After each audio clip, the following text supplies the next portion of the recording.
আমি যে ভিডিওটা করতেছি আজকের ডেট কিন্তু 30 অক্টোবর। সো এখন থেকে ক্যালকুলেশন করলে তোমাদের মেডিকেল ভর্তি পরীক্ষার সর্বোচ্চ আর 40 দিন মতন, অন অ্যাভারেজ 40 দিন মতন সময় আছে। সো এখন থেকে শুরু করে তোমার শেষ মুহূর্তের যে প্রস্তুতিটা, শেষ মুহূর্তের যে রিভিশনটা, সেটা তুমি কিভাবে প্ল্যান করবা, কিভাবে তোমার আগানো উচিত, এটা নিয়ে আসলে কথা বলবো। সো শুরুতেই কথা বলি যে তোমাদের যে পেপার ফাইনাল বা সাবজেক্ট ফাইনাল, প্রত্যেকটা কোচিংয়ে পেপার ফাইনাল বলো, সাবজেক্ট ফাইনাল বলো, লাস্ট ফাইট বলো, মডেল টেস্ট বলো, এগুলো কিন্তু শুরু হবে তোমার মোটামুটি 12 থেকে 14 তারিখ, 16 তারিখ এই টাইমের মধ্যে, তাই না? সো অ্যাভারেজে তোমাদের কাছে সময় আছে আর 2 সপ্তাহ পেপার ফাইনাল, সাবজেক্ট ফাইনাল এগুলো শুরু হওয়ার জন্য। সো তোমাদের এখন কী করতে হবে, এই 2 সপ্তাহের মধ্যে কিছু একটা সেরে ফেলতে হবে, কিছু একটা প্রিপারেশন সেরে ফেলতে হবে, রিভিশন সেরে ফেলতে হবে, যেটা তোমাকে পরবর্তীতে অনেক হেল্প করবে। কোন সময় হেল্প করবে এটা আমি বলে দিতেছি। দেখো, এখন এই যে 2 সপ্তাহ, এই 2 সপ্তাহ তুমি কীভাবে ইউটিলাইজ করবে? তোমাদের এই যে এতদিন যে প্রিপারেশন নিলা, তোমাদের অবশ্যই এমন কিছু চ্যাপ্টার আছে যেগুলো তোমার কম পড়া হয়েছে, যেগুলোতে তোমার কিছু পার্ট সমস্যায় থেকে গেছে। কিছু চ্যাপ্টার আছে যেগুলো তুমি ডেইলিতে পরীক্ষা দিছো, ডেইলিতে তুমি কম মার্কস পাইছো। কিছু চ্যাপ্টার আছে যেগুলো তুমি মার্কস ভালো পাইলেও তুমি আজীবন ভয় করে আসতেছো যে এখান থেকে ইন ডিটেলসে হয়তো তোমার পড়া হয় নাই, কিছু উইকনেস হয়তো থেকে গেছে।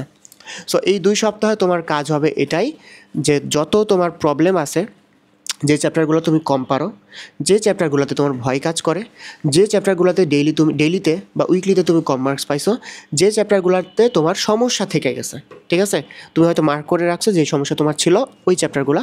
দেন এরকম হইতে পারে যে এইটা তুমি কম পড়া হয়েছে, পারো ঠিক আছে, কিন্তু আসলে রিভিশন খুব বেশি দিছো এরকম না, তুমি হয়তো কম কনফিডেন্স পাইতেছো। সো এই 5টা জিনিস হচ্ছে এই তুমি 2 সপ্তাহের মধ্যে অবশ্যই কমপ্লিট করতে হবে, ঠিক আছে? কারণ পেপার ফাইনাল যখন শুরু হয়ে যাবে তখন কিন্তু তোমার হাতে এত বেশি সময় নাই যে তুমি হচ্ছে সারাদিন পড়বে একটা চ্যাপ্টার, 2টা চ্যাপ্টার তুমি সারাদিন ধরে পড়বে, এই সময়টা তুমি পাবে না, ঠিক আছে? পেপার ফাইনাল একদিন গ্যাপ করে হবে, ঠিক আছে?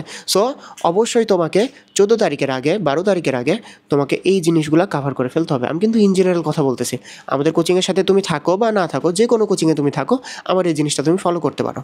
সো এই 2 সপ্তাহে তুমি এই জিনিসগুলো কাভার করলে এরপরে যেটা হবে, এরপরে হচ্ছে তোমার পেপার ফাইনাল শুরু হবে। পেপার ফাইনালে তুমি রিভিশন দেওয়া শুরু করবে, রিভিশন দিয়ে পেপার ফাইনালে রিভিশন কমপ্লিট করে এরপর তুমি পেপার ফাইনালে বসবে। এখন পেপার ফাইনালে কোন চ্যাপ্টারটা তুমি আগে পড়বে? চ্যাপ্টার তো তোমার অনেকগুলো, তাই না? বায়োলজির ক্ষেত্রে যদি আমি ধরি 12টা চ্যাপ্টার, এখন তুমি কোন চ্যাপ্টারটা আগে পড়বা? আবার যে চ্যাপ্টারটা তুমি মনে হয় যে তুমি কনফিডেন্স কম পাইতেছো, যে চ্যাপ্টারটা মনে হচ্ছে তুমি সমস্যা আছে, ঠিক আছে, ওই চ্যাপ্টারটা তুমি আগে পড়বে, বাকি চ্যাপ্টারটাগুলো দেখে তুমি পরীক্ষায় বসবে। পেপার ফাইনাল এভাবে তুমি দিলে। এরপর আবার সাবজেক্ট ফাইনাল আসবে। সাবজেক্ট ফাইনালে আবার পেপার ফাইনালে তুমি কোন জায়গাগুলো মানে সমস্যা ফেস করছো, ঠিক আছে, কোন জায়গাগুলো তোমার মনে হয়েছে যে উইকনেস থেকে গেছে, তুমি কনফিডেন্স কম পাইতেছো কোন চ্যাপ্টারগুলোতে, সো ওই চ্যাপ্টারগুলো আবার তুমি সাবজেক্ট ফাইনালে গিয়ে আগে পড়বা, ঠিক আছে? সো তাহলে তোমার ওই যে গ্যাপগুলো তুমি কাভার করে ফেলতে পারবে, ঠিক আছে? তাহলে পেপার ফাইনাল তুমি একবার পড়লে, সাবজেক্ট ফাইনাল আবার আরেকবার রিভিশন দিলে, সাবজেক্ট ফাইনাল পেপার ফাইনাল দুটোতেই কিন্তু সমস্যার চ্যাপ্টারগুলো তুমি আগে পড়ছো, ঠিক আছে? এরপরে লাস্টে এসে কী হচ্ছে, তোমার যে মডেল টেস্ট হচ্ছে। সো মডেল টেস্ট দেওয়ার আগে যাতে একটা বিন্দুমাত্র সমস্যা তোমার না থাকে, এত ভালোভাবে পড়তে হবে, ঠিক আছে? মডেল টেস্ট দেওয়ার সময় তুমি আবার পড়ে ফেললে, বুঝছো?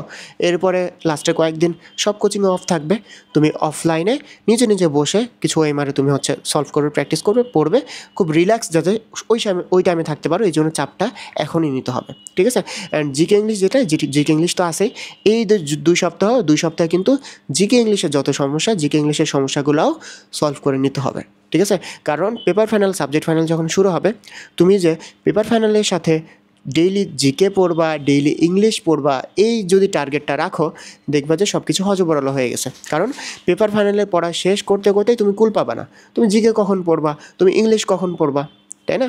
সো অবশ্যই এই 2 সপ্তাহের মধ্যে তোমার জিকে ইংলিশ পুরোটাই কাভার করতে হবে, কোনো যাতে সমস্যা না থাকে, ঠিক আছে? সো এই 2 সপ্তাহ যত প্রেশার নেওয়ার প্রেশারটা নিয়ে ফেলো। পেপার ফাইনালে এরপর যাতে একটু রিল্যাক্স থাকতে পারো, যাতে কনফিডেন্স নিয়ে এক্সাম দিতে পারো, সাবজেক্ট ফাইনাল যাতে মানে তুমি হচ্ছে কনফিডেন্স নিয়ে এক্সাম দিতে পারো, এই জন্য মেন প্রিপারেশনটা আসলে এই 2 সপ্তাহ, ঠিক আছে? আগামী এই 2 সপ্তাহ তোমাকে অনেক বেশি পরিশ্রম করতে হবে। সো সবাই ভালো থাকো, আসসালামু আলাইকুম।